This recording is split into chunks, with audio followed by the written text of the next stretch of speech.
ये हैं कि जो भी विडो होती हैं, जो फीमेल्स होती हैं जिनके हस्बैंड एक्सपायर हो जाते हैं, उनके लिए एक स्कीम होती है जिसकी वजह से उनको पैसे मिलते हैं कि उनकी बेटी की शादी जो गवर्नमेंट है वो मदद करती है फाइनेंशियली कि उनकी बेटी की शादी हो सके। तो हमारा इसमें ये कहना है कि ये जो फॉर्म भरा जाता है ताकि स्कीम का फ़ायदा मिल सके, ये फॉर्म ऑनलाइन होना चाहिए ताकि महिलाओं को इधर से उधर धक्के ना खाने पड़े।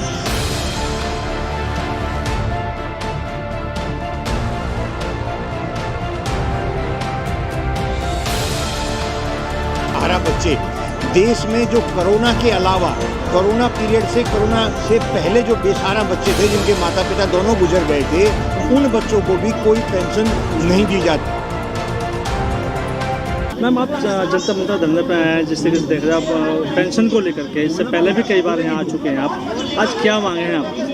आज इंटरनेशनल विमेंस डे है और इस संबंध में हमारी ये मांग है कि दिल्ली गवर्नमेंट जो है वो उसकी एक स्कीम होती है जिसको बोलते हैं लाडली स्कीम। उस स्कीम के तहत अगर एक महिला के पास पिछले 5 साल का सबूत है दिल्ली में रहने का, तो उसकी बेटी को लाडली की बेनिफिट मिलता है, उसका फ़ायदा मिलता है स्कीम का।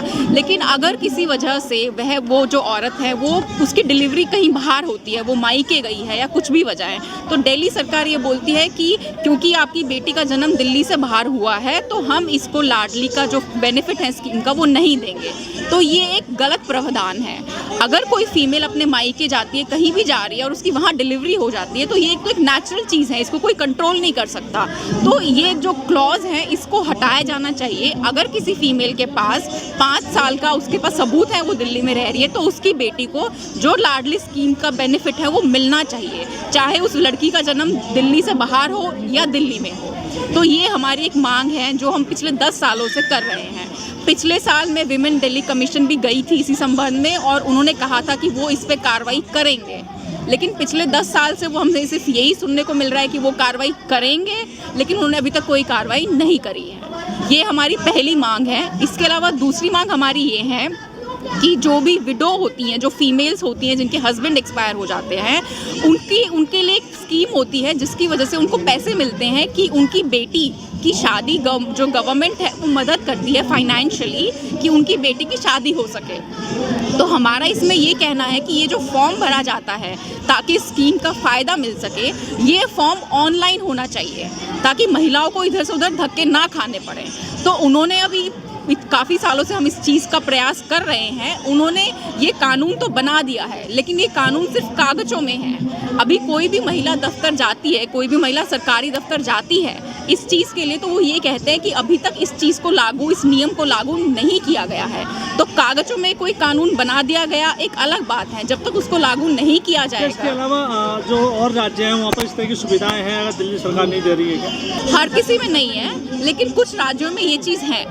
तो और अगर दिल्ली गवर्नमेंट ने ही इसका लाडली स्कीम जो है इसका पहल किया था स्टार्टिंग में, और इसमें जो ये क्लॉज है या एक जो इसका अधिनियम है वो सही नहीं है। आज महिला दिवस है। महिला दिवस पर हम यहाँ पर 4-5 मांगे लेके आए हैं, जिसमें से एक जो मुख्य मांग है वो ये है कि दिल्ली में 11 लाख राशन कार्ड पिछले 10-11 वर्षों से विचाराधीन है।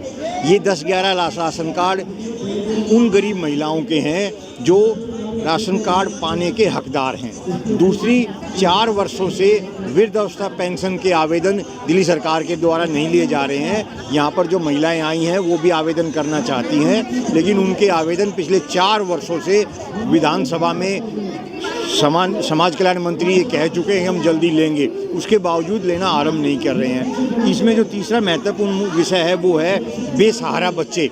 देश में जो कोरोना के अलावा कोरोना पीरियड से कोरोना से पहले जो बेसहारा बच्चे थे जिनके माता पिता दोनों गुजर गए थे, उन बच्चों को भी कोई पेंशन नहीं दी जाती है।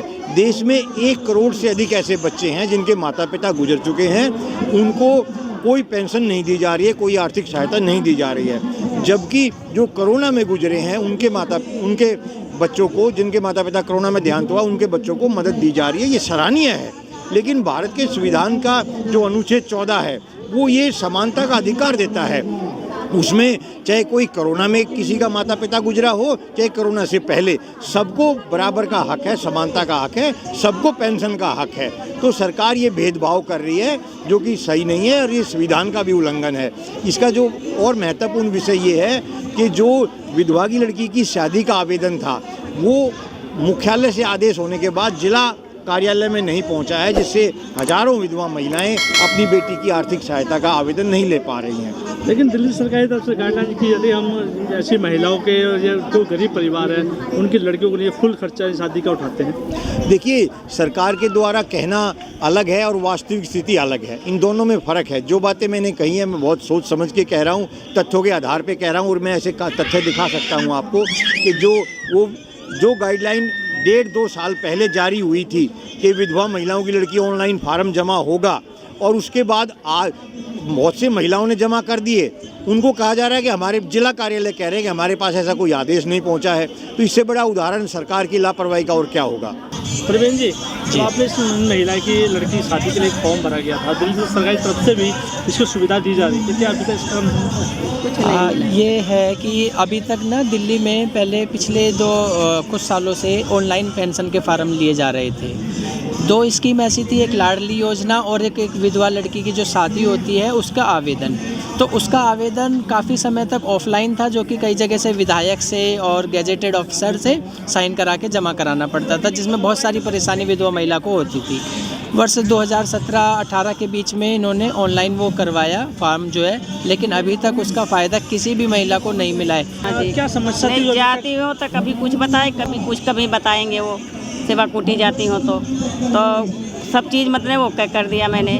फिर बताए कि ये अब वहाँ का एक फार्म भरवाओ आंगनबाड़ी वाले से, आंगनबाड़ी वाले को सारा फॉर्म दिया मैं और वहाँ से कह रहे कि नहीं फार्म हो गया, पूरे हो गए, अब कोई वो नहीं है। फिर जाती हूँ तो कहते हैं कि हो जाएगा 3-4 फेरा दौड़ी, मेरे घुटने से चला नहीं जाता, मेरे घुटने में परेशानी रहती। तो भाई के या लड़की के भेजा मैं, कह रहे नहीं हो जाएगा। तो फिर 2 बारी 3 बारी दौड़ाए और फिर बुलाए तो कह रहे कि अच्छा नंबर दे दो, कुछ और दे दो। कुछ दिए नहीं हमें, कुछ सबूत नहीं दिए कि नहीं ये सबूत ले, कुछ मांगे कि हमें कोई सबूत तो दो, फार्म तो जमा कर लिए। कह रहे कोई सबूत नहीं देंगे, हो जाएगा तुम्हारा काम, हो जाएगा, कोई वो नहीं, हो जाएगा सब। अब फिर गए दोबारा तिबारा, फिर गए। शादी हो गई आपकी लड़की की? हाँ, लड़की के 6-8 महीने हो गए हैं। 6-8 नहीं लाला जी, हो गए पिछली फरवरी के 16 तारीख के था, पिछली 1 साल से ऊपर हो गया, 1 साल से ऊपर हो गया। तब से दौड़ी रही हूँ मैं, कभी कहाँ दौड़ाते हैं। फिर गए मेरा भाई तो वो दिया फ़ोन नंबर अपना दिए, बार यही कह रहे हैं। हाँ फ़ोन नंबर दिया, क्या हो जाएगा काम, बस यही कहेंगे हो जाएगा काम। आश्वासन नहीं मिल रहा काम? हाँ नहीं कुछ नहीं हो रहा।